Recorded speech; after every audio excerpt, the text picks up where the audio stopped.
জীবনে সাফল্য পেতে ধৈর্য ধরার কোনো বিকল্প নেই।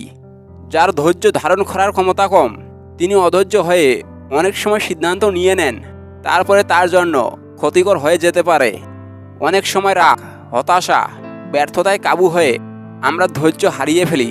কিন্তু কঠিন পরিস্থিতিতে সবচেয়ে বেশি ধৈর্য ধারণ করা প্রয়োজন। কারণ কোথায় আছে ধৈর্যের ফল মিষ্টি হয়। কিন্তু ধৈর্য গুণটি নিজের মধ্যে ধারণ করা কি এতটাই সহজ কাজ? আমাকে ধৈর্য দাও, এখনই দাও বললেই কিন্তু ধৈর্য চলে আসবে না। এর জন্য প্রয়োজন চর্চা, প্রয়োজন অভ্যাসের পরিবর্তন, চিন্তার পরিবর্তন, অনিশ্চয়তা মেনে নিতে শিখতে হবে। এই পৃথিবীর সব কিছুই আপেক্ষিক। যেমন 1 সেকেন্ড পরে কি হতে যাচ্ছে তার কোনো নিশ্চয়তা নেই। সেখানে কোনো ঘটনাকে নিশ্চিত ধরা যাবে না। আমাদের সবার আগে এটা মেনে নিতে হবে। জার্নাল অব এক্সপেরিমেন্টাল সাইকোলজিতে প্রকাশিত একটি সমীক্ষায় বলা হয়, জীবনের সকল ক্ষেত্রে ধৈর্য চর্চা করা বেশ কঠিন কাজ হলেও সুন্দর ভবিষ্যতের আকাঙ্ক্ষা এই কাজকে সহজ করে দেয়। এই পুরস্কারের আকাঙ্ক্ষার সঙ্গে ধাপে ধাপে আমাদের ধৈর্য চর্চা করার ক্ষমতাও বৃদ্ধি পায়। ধৈর্য চর্চা করতে লক্ষ্য রাখতে হবে। জীবনের যে বিষয়গুলো আমাদের চাইলেও বদলাতে পারি বা নিয়ন্ত্রণে রাখতে পারি সেদিকে মনোযোগী হওয়া।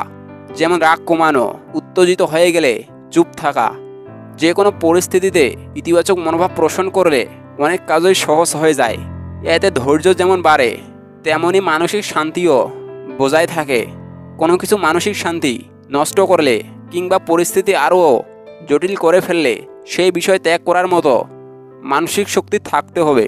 তা হোক কোনো প্রিয় মানুষ কিংবা অভ্যাস। আশাবাদী হওয়া নিঃসন্দেহে একটি ভালো গুণ, কিন্তু আপনার প্রত্যাশা যেন বাস্তবসম্মত হয় সেদিকেও লক্ষ্য রাখা জরুরি। কোনো কাজে আপনি যতটুকু শ্রম দিয়েছেন সেই অনুযায়ী প্রত্যাশাও রাখতে হবে। এক্ষেত্রে পরিবেশ, পরিস্থিতি, সময়ও বড় ভূমিকা রাখে।